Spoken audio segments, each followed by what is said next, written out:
Hey, welcome back. This is Dear Baseball Gods, episode 47, I believe. So it's been a couple. It's been a couple of tough weeks because here at Warbird Academy, Lucas and I, we switched to summer hours, which throws our routine into chaos. So instead of having the whole first half of the day to ourselves, where we do business things, we check emails, write emails, work on our websites, our personal endeavors, work out, all these things that keep our business running.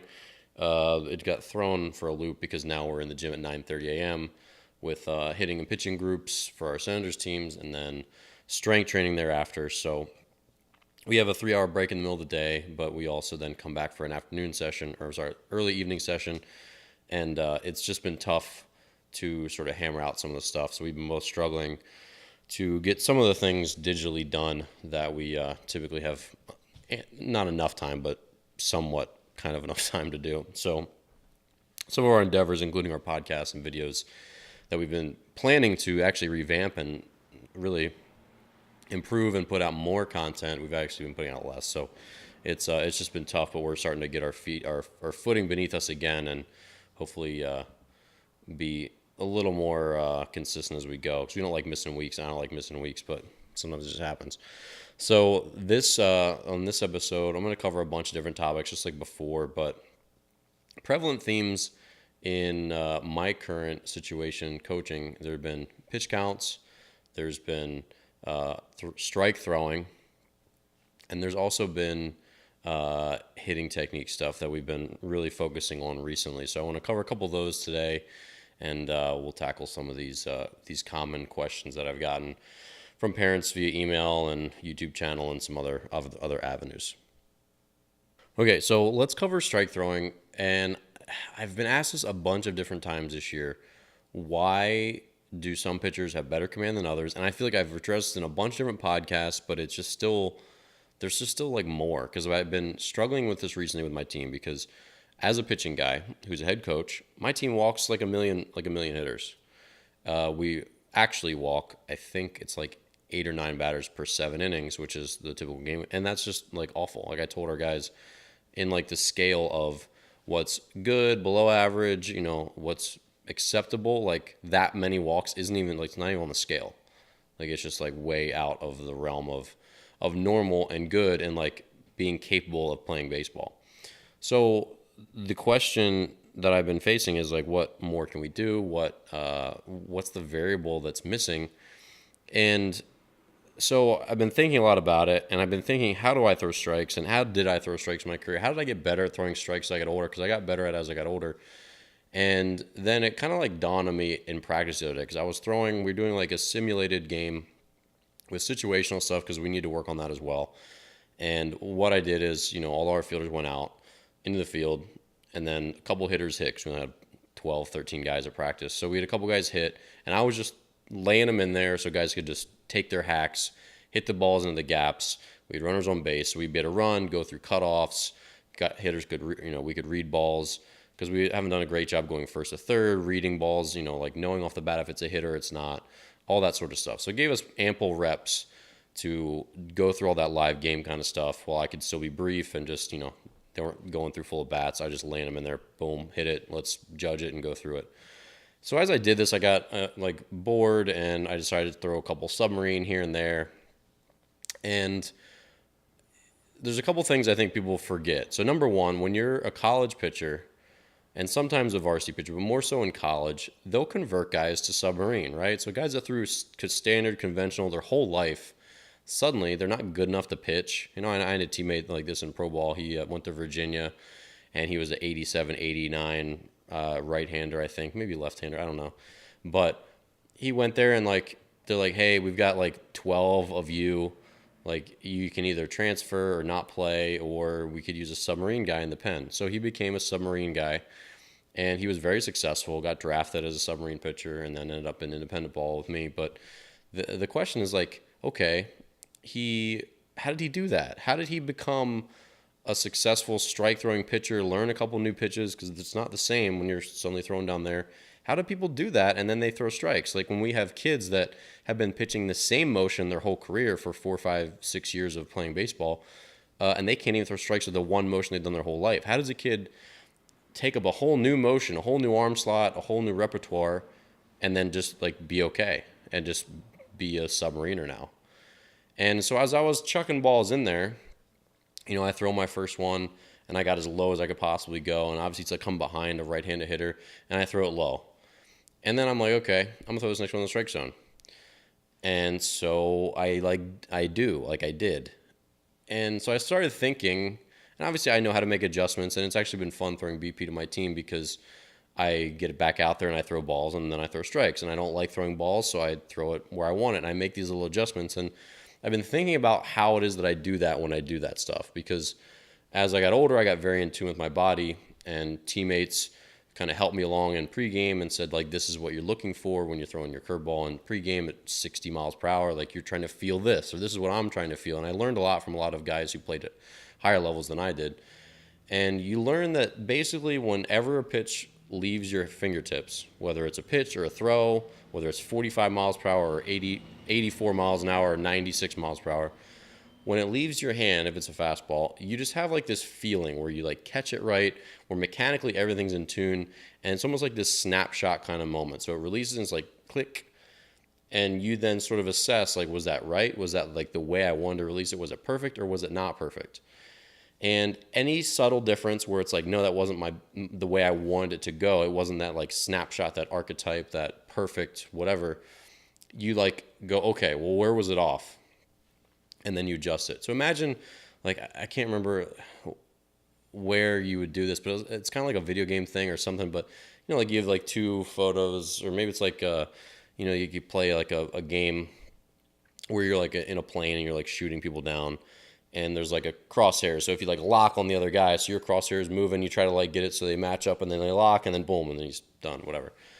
And so that's kind of how it is. Like, your perfect snapshot is like the crosshair, and then you make one that's off a little bit. So then you adjust it and you move it and you try to like get it so it's like they like match up again. That analogy probably wasn't great. And if you're listening to this on audio, none of that made sense because I kind of acted it out on video poorly, mind you. But basically every time it's off, you then figure out how much it's off and then where it's off and then how you make it not off in the way that it was off. And so as I was throwing submarine, I never pitched submarine. Like, I don't know how to do it.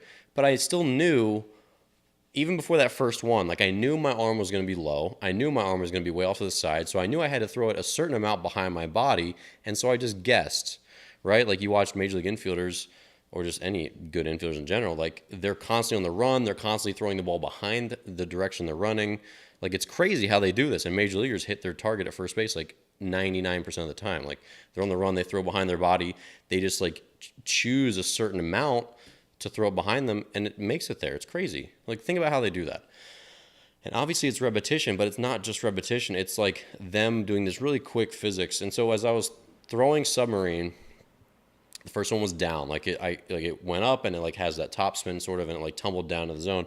And I'm like, okay, I need to like hold on to it a little bit longer, and I need to throw it like a hair farther behind my body, like farther toward the left-hander's batter's box. And so I did, and I like threw it down the middle. I'm like, cool. And I'm like, how did I do that? I'm like, and when do you learn to start doing that? And then I realized like that really is what's missing. So when you see kids go out there and they pitch, and I say kids as like a blanket statement for anyone who plays baseball who's like an amateur pretty much. When you go out there and you walk a bunch of guys, or you just like don't consistently hit spots, I think what's happening is you go out there and you throw a pitch, and then you get the ball back, and then you throw the next pitch, and then you get the ball back, and then you throw the next pitch. And that sort of like honing where you're like, I have that snapshot goes off, and then this was off, so I was up and my arm was here, and I like have this sense, this like visual but also kinesthetic sense of where my body went wrong. And then on the next pitch, I have this sense of how I would fix it, and this sort of like subtle feeling that sort of flows through you that that's how I'm going to fix it. And it's really hard to internalize, and it's really hard to explain.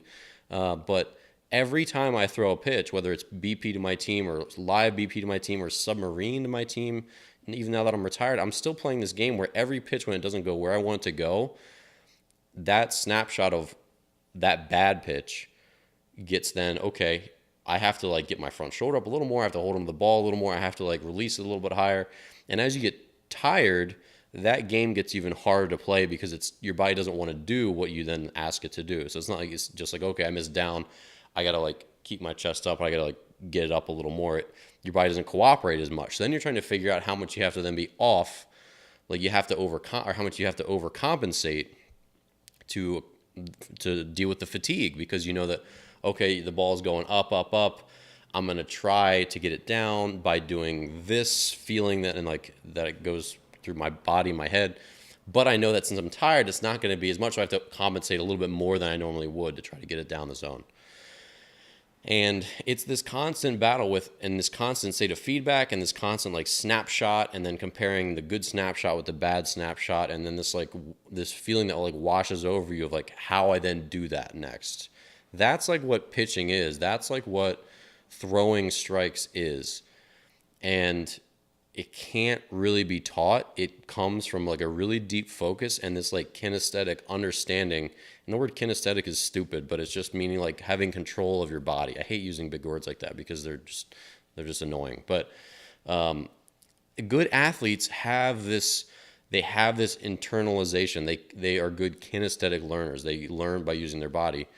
And one of the signs when I'm working with a young pitcher, a young softball player, whoever, when I say, hey, your arm was here, or that one came out like this, or you need to do a little more of this, a common thing that I see with the really good ones, the kids who are really good at making adjustments, who are good athletes, when I tell them to do something, before they make their next throw, I see them like go through it.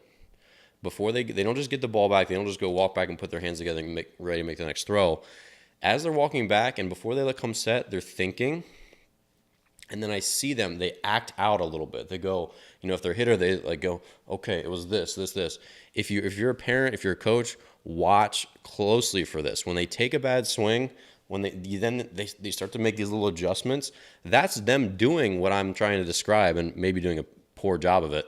That's them doing. They're like, okay, my brain says this happened. I know it needs to be this. Let's see if I can like feel what that was. Oh, my front shoulder staying in, or like me not letting my arm fly out, whatever it is. It's this really subtle thing. And I know a lot of kids do this in their head maybe, but it's extremely consistent that the kids who make the adjustments the best, who are extremely quick learners, who are extremely focused, they all do this. They all, when I give them a cue, it's not every single one, but consistently, because I've come to notice it, they'll act it before their next pitch. And it's just, it's like this big thing of like throwing strikes and improving your command. It's really enigmatic. It's really difficult to figure out. It's not just throwing more bullpens. It's not just getting more innings on the mound. Those both help, but they're putting you in a position where you can then go through that mental and physical process of understanding this is what I want to feel, this is what I just felt, and where the ball went. Here's what I think I need to do it, and then my body does it, or it doesn't, and then I go through the process again.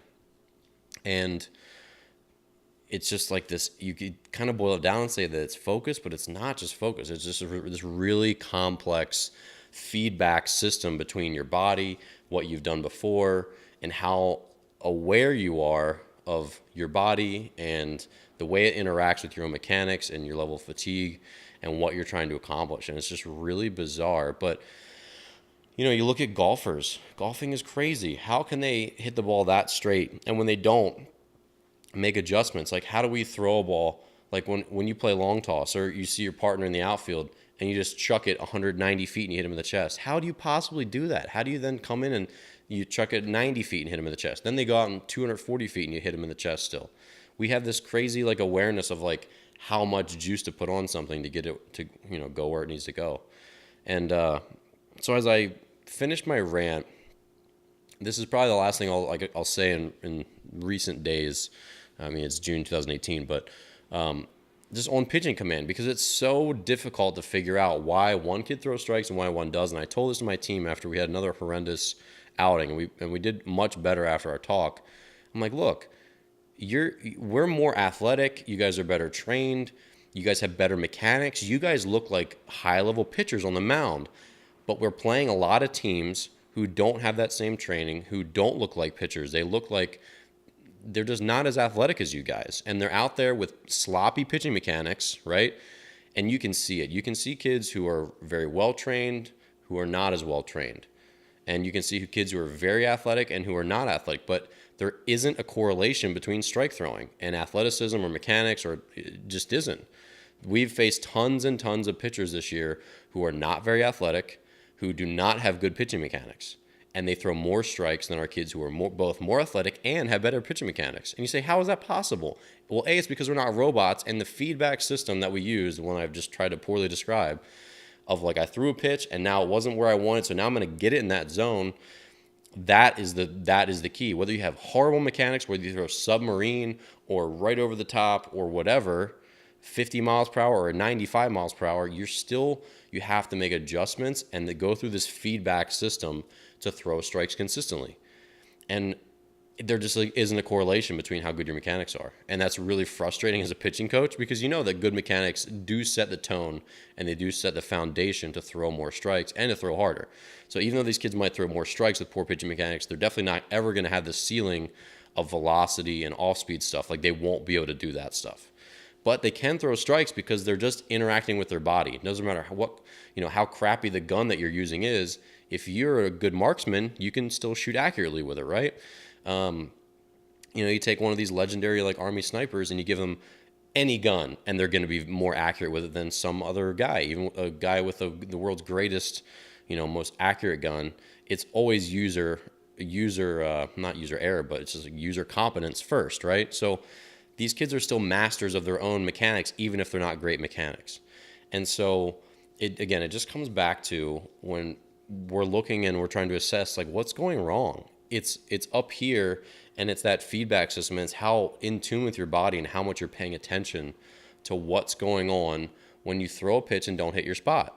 If you're not paying attention and you just want to throw the next ball, or you want to overthrow it, you want to throw it as hard as you can, or you're throwing to the radar gun, or you're just not focused, then it's going to be another ball. It's going to be in some other random location, and then you're not going to adjust the next time because you're not focused on what went wrong and then what your body needs to do to make it better next time. And I've told kids like that's what big game pitchers do. They have this intense focus when they have to do something. It's not when they want to do something. It's like when a big league pitcher has the game on the line and he's 0-2 on a guy, he's got two bases open, and like the tying or winning runs on third base, he's got 2 outs. He absolutely has to bury his breaking ball in the dirt. He cannot hang it over the plate, right? He must. He must. How does he make sure that outcome happens?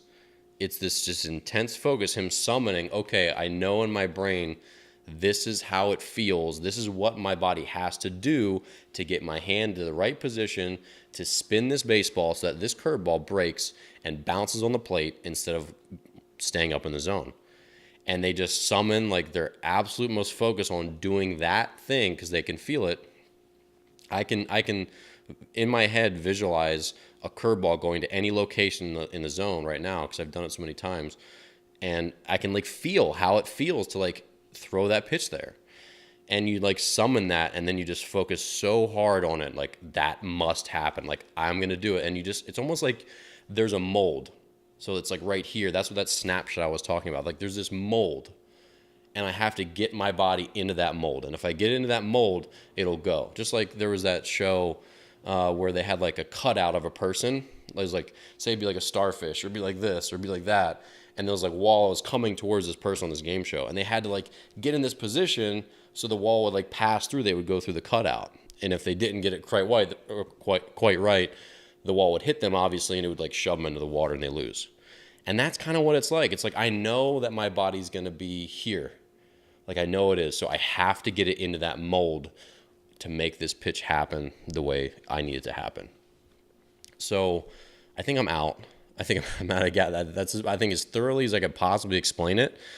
And I think that's what throwing strikes is. I think that's what command is, because again, if you look in the big leagues, like Clayton Kershaw has some like the best command.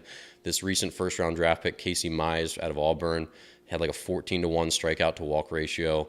Like that's incredible, right? And you say like, you look at them, it's not mechanics. There's a million other guys that have the same, like no different. It's up here. It's that feedback. It's they like know, and they can fit their body into that snapshot, that mold, whatever it is, and get it done. And when they don't, they're incredibly focused on fitting into that mold, that snapshot on the next pitch. So I think that's all I could possibly say on command.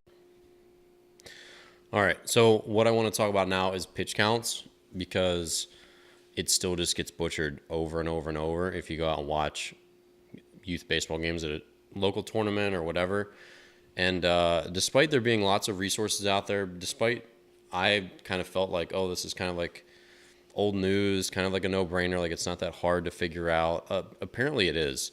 So for parents or coaches who don't know, here's a bunch of things that are challenging about pitch counts, and then I'm going to go to things that are unacceptable, and then what I think best practices are. So the biggest thing with youth baseball, which is kind of up until I'd say 17U, because I don't know if I'm going to loosely define youth baseball right now, I'd say it's the period where kids are going to play multiple positions in addition to pitching. So at like 16, 17U, like there's some 15U kids obviously who become pitchers only because maybe they have a great arm and they're really good on the mound, but they're just brutal and unathletic everywhere else. But most of the time that divide is like 16U or 17U, where it's clear that some kids are going to go play college baseball as a shortstop, as a catcher, as an outfielder. Others are going to be as a pitcher, and their ceiling is as a pitcher, so they don't really play the field as much because, you know, if you're going to play right field, but you're going to pitch in college, and another kid's going to play right field in college or outfield in college, like you give the playing time to the kid, the outfielder, right, in the outfield. So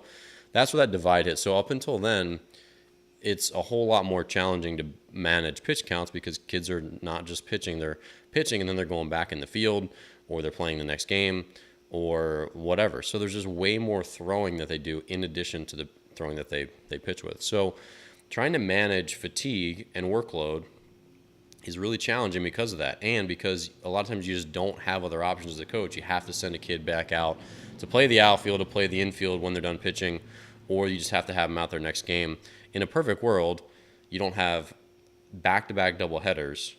You have single games each day. So if a kid pitches on Thursday, he can sit out on Friday and then get back into action Saturday. So he gets a day of rest for his arm before the next day. But, I mean, most of the time there's 2 games. You know, in any given tournament, you usually get 1 game or 1 day of 1 game and then another day with a doubleheader, or you get 2 doubleheader days. It's just rare that you have single games on successive days, just because of the format and all that. It's just tough for them to do that. So, you know, it's a situation where you have to live with a certain amount of fatigue, and you know that because they're always playing shortstop or they're playing outfield constantly, they probably need to have a reduced pitch count, probably a little more than you'd otherwise think. So the pitch counts that apply to high school and college and pro pitchers don't really apply when you're playing another position as well, because, you know, you don't see Max Scherzer or Clayton Kershaw throwing 100 pitches in a start and then playing shortstop for the next 3 days. Their arm would be wrecked. They would be throwing much slower. Their off-speed stuff would be much worse.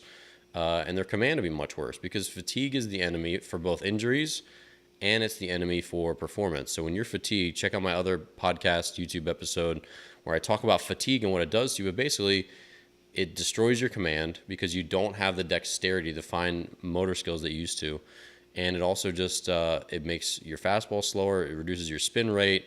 It reduces the bite of your off-speed stuff. And you just generally lose feel for the baseball. So as your shoulder and your forearms especially fatigue out, you just lose, again, that high, fine dexterity, which helps you make adjustments and throw the ball where you want it to go. So being fresh is important. So now when you have a kid that played shortstop 2 games in a row, then maybe he sat a game and now he's pitching, he's still got a ton of accumulated fatigue. And our team has worn motor sensors for this season, and you'd be shocked at how many throws you'll make on a doubleheader day. You basically make about 100 to 140 throws per game. So when we have doubleheaders, kids are going home with 280 throws logged into their motor sensor, and they're not all hard throws, mind you. Like, they're lots and lots of soft throws and throws across the diamond, throws from shortstop to second base, like just all variations of throwing, but they're still throwing nonetheless, and it's still accumulating fatigue. And so these kids are going out to the mound not fresh, or whatever you call fresh for a major league pitcher. They're going out there like their energy meter depleted to like 60% probably, because they've played a couple games and they've made 300 throws or 400 throws in the last 2 days. So to say that then a kid should still throw the same 100 pitches that a varsity starter or a college pitcher or a pro pitcher would throw when he's fresh is, I think, a little bit misguided. Now, I'm not saying that, the MLB Pitch Smart rules that you should go way below that, but I'm just saying in general, erring on the side of caution is an intelligent thing to do because of how much kids are throwing when they're playing a second position. So, you get a day rest. So in general, here's an example. In our organization, if you throw 1 or 2 innings and you have 1 day rest, you can throw 1 or 2 innings again. So basically it's like 2 innings, day rest, 1 inning, or 1 inning, day rest, 2 innings. That's pretty much our cap. You're not going to throw multiple innings with 1 day rest and then multiple innings again. That's not really good for you. So, but doing that, that's like a pro baseball kind of rule. In general, you don't throw an inning and then a day off, then 3 innings, and then a day off, then another couple innings. You kind of get a day off per inning, or you go back-to-back days and then you get a day off, or sometimes you go 3 days in a row and then you get a day off or 2 days off or something, because over time it starts to catch up with you. So when I threw lots where I threw like 4 out of 6 days, like 4 innings in 6 days, or 5 innings out of 7 days, or 5 innings out of 8 days, it just catches up by the end. And that's on 2 different occasions. I went like 6 out of 8. And then I started having like a barky elbow or a shoulder thing, and that like stuck with me. So those little injuries often crop up after those really high workload days. And that was as a reliever, obviously, but it still applies to starters. So we have to be a little more cautious than we, I think, otherwise should, or compared to like a guy who's just I'm not doing anything between. I'm just doing my work. I play catch in pregame or whatever, but I'm not competitively throwing in a game. So we need to be more cautious, but what actually ends up happening is we're way less cautious with youth baseball. And most coaches don't have a clue, or if they do have a clue, they don't care, which is even worse, because they just don't care for the long-term health of these kids, or they're asking for these kids' input into how their arm feels. And I don't give a shit about how a kid's arm feels. If he says, oh, hey, guess what? My arm's great. I can pitch today. It doesn't matter. What matters is how much rest he's had and what the researchers are saying, like out of the ASMI, who make these guidelines, are saying is going on. Because, yeah, your arm might feel fine today, and you threw 40 pitches yesterday, and you could probably give me an inning or 2 today because you say your arm feels fine. You're not lying to me. But 5 years from now, all this accumulated wear and tear is going to catch up. So it's just like if you have a car, you get a brand new car and you drive like a maniac, it's not going to blow up today, but the longevity of that car is going to be much shorter. Like you could get a car that was driven by, a high school kid, like a madman for a bunch of years. That's not the reliable car that it otherwise would be 5 or 6 or 7 years down the road. It starts to have more problems than the person who drove it like a normal, sane person. Like we know that about automobiles, but yet we don't apply that same thinking to baseball pitchers or even softball pitchers. They're crazy overused because people have this mindset that, oh, it's a windmill, it's a different motion, it's a natural motion. It's not natural. Like it's not okay for kids to be pitching as much as they pitch in softball either. And I'm not going to get deep into that because I'm not a softball pitching guru. I'm not deep enough. I'm not going to go beyond my level of expertise here. But I know for a fact that what they're doing is not correct. So regardless, we need to have more caution with youth pitchers. And so in general, here should be the guidelines for a typical tournament weekend. If your starting pitcher starts and goes more than 3 innings, he's done for the weekend. You don't pitch him again. That's just how it is. If your starter goes 2 innings and you're just shelling this team, pull him, give him 2 days rest. So if it's like Thursday, you can maybe throw him again Friday, or if it's Sunday, or if it's Friday, pull him, maybe get an inning or 2 at him on Sunday, but you don't start him again after going 2 innings and then going all the way back out on Sunday. So if they go 2 innings, you can yank them out of there, and maybe with a day rest, or hopefully 2 days rest, you get another inning or 2 out of them. Because if you don't want to run them out there for a worthless game where you're just going to destroy that team, because this happens, you still have to be cautious. It's not like, oh, we'll just nix this start because they warmed up. They had a long warm up. They still throw in between innings, getting your pre-inning warm ups, your 6 to 8 pitches. And then you throw 2 innings and you stand up and you sit down. You stand up and you sit down. There's a bigger toll than just the number of pitches. It's how many times you get up and down. So you might throw 70 pitches in a game over 7 innings. It's still a significantly higher toll because you sat up and went down. You got up, you went down. You got up, you sat down. That's the hardest thing. And starting pitchers know this when they're getting ready for the season. It's not just pure pitch count. It's about how many times you get up and sit back down. So throwing 70 pitches in a bullpen is not the same as throwing 7 innings of 10 pitches in a bullpen where you rest for 4 or 5 minutes in between each. It's much harder to do the second one than the first. So number one, if you start and you get past the second inning, that's it for the weekend. If you get shelled in the third inning, or your team blows them out and you go out for the third inning, you should be done. And if you only go 2 innings in that start, you should definitely have at least 1 rest day, hopefully 2 before you pitch again. And if you only have 1 rest day, then you shouldn't pitch more than like 1, maybe 2 innings at max.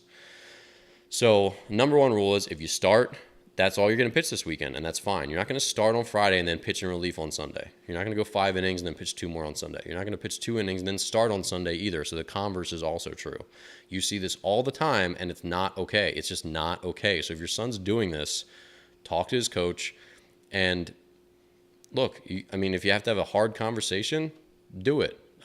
Because it's long-term, his arm health, and no one else is going to vouch for him. He's going to say his arm feels fine, and he's probably not going to be lying, and he's going to get run back out there. And that's just the way it is. So unless someone vouches for him, and this should be the coach's place to say, no, you're not pitching, even though you feel okay, it's just not okay for you to pitch 40 pitches yesterday and then go back in today. I'm sorry, you need 2 days of rest.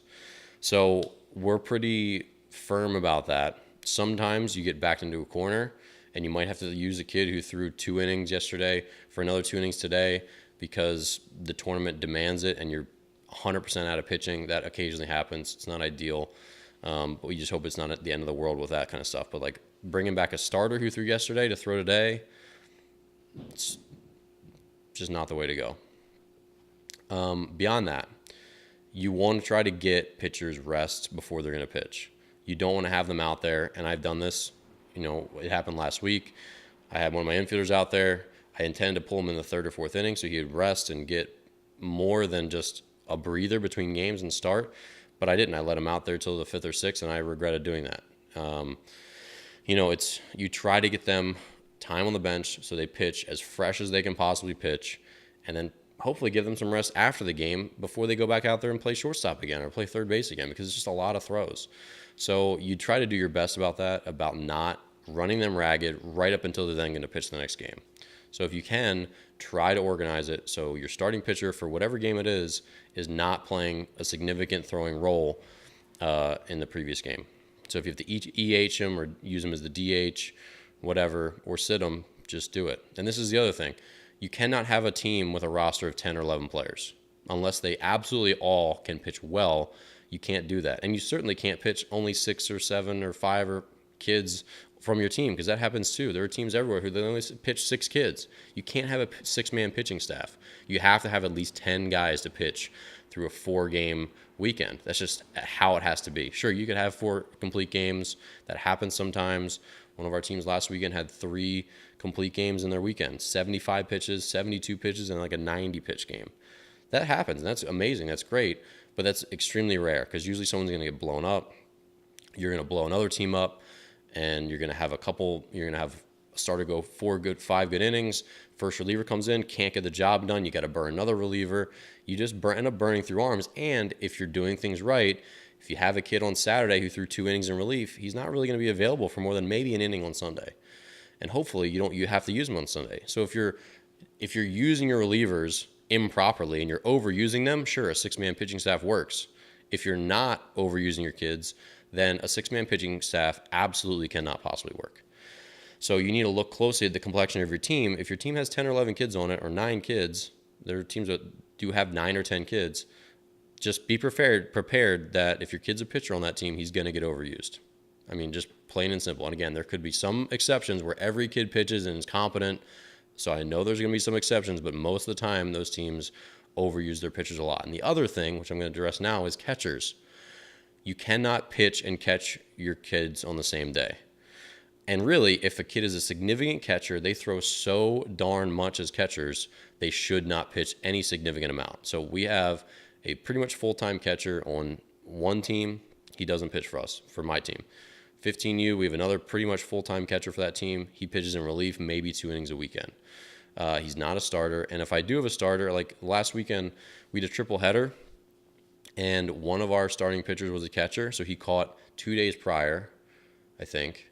So he was going to pitch the first or second game of that triple header. So he was not going to catch that entire day. And another of our very good pitchers is another catcher, and he usually pitches in relief for us. But because that kid pitched that day, our third catcher pitched that day, and our starting catcher couldn't catch all 3 games, I told the other pitcher, I'm like, look, I can't use you on the mound today because I'm just not going to have you catch a whole game and then pitch in relief. That's just like not good for your body. It's not good for your arm. He said, okay. So he pitched he actually didn't end up pitching all that day. He caught a game, played shortstop a little bit, and I didn't pitch him. So we were going to run out at some point, but I just still was not going to use him because that's just like 250 throws in a day for him and pitching. That's just way too much. It's not okay. So if you have kids that pitch and catch, and I understand that they do this a lot at the young levels, you have to break it up, and you have to get more kids who are competent catchers. You can't have just one competent catcher and then expect that kid to give you innings on the mound too. It's not all right. So the catcher thing can take some balance. I think you need 3 catchers on each team. And if you don't have 3 catchers, then develop them or pick better next year at tryouts. But it's tough to do it with 2 catchers, especially if one of them is a decent pitcher who doesn't want to say, no, I only want to do one or the other. And I told our pitchers who are catchers, you're only going to be a backup catcher. You'll catch 1 game each weekend so that I can get some distance between your pitching. And that's fine. And if you want to be a full-time catcher, then we're going to start to phase out your pitching. You'll be a reliever at most, and a last sort of resort reliever on that same on that note. So in general, the pitch count recommendations by like the MLB Pitch Smart and that are generally followed in high levels of baseball are a day rest for every 20 pitches or so. And if you start and you go at least a couple innings, you're going to be down for your solid 4 days of rest before your next start. So that is the general thing. So like I heard recently of a kid who threw 60 pitches on Thursday, 80 pitches on a start on Sunday, and then 40 more on Wednesday. That's 180 pitches in a 6-day span. It's not all right. So that kind of stuff continues to happen. None of those pitch counts individually are super high. Like 80 pitches is acceptable for a 13 or 14-year-old, but after throwing 60 on Thursday with only 2 days rest and playing the infield after that, and then Monday or Tuesday, again, maybe they get a little more rest because they're not playing, but then another game, that's way more pitches than a major league pitcher would throw in a 6-day span. So if you averaged out the 110 pitches a major league starter would throw over those 6 days, that's still, I got to do some math, but that's, 15, 20 pitches a day on average. So if you made that a 6-day span, that'd be 120, 130 pitches. They would never throw 180 in a 6-day span. No reliever would ever have that workload, but yet we have kids that have that workload. So it's just a very backward system.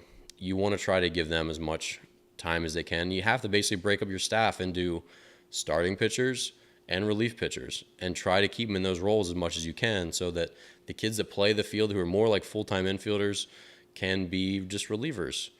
And if you do have to have a kid, because obviously the best athletes throw the hardest and they pitch because they throw the hardest and they play shortstop because they're the best athletes. That's extremely common. Your shortstop's almost always going to pitch for you in youth baseball. You just have to try to find a better balance and just try to limit their pitch count as much as you can. You can't run those kids out there for 110 pitches every time. And that happens because they're going to run back right out to short. And like as an old guy who's got a run down arm, that's like hurts you thinking about it, like playing shortstop after throwing 110 pitches, because you can't not uncork throws. You can't send a guy out into the outfield and say, hey, just don't throw him, just throw him in easy. Like that doesn't happen. That doesn't work. So it's complex. It is not just like simple cut and dry, like, oh, just do this.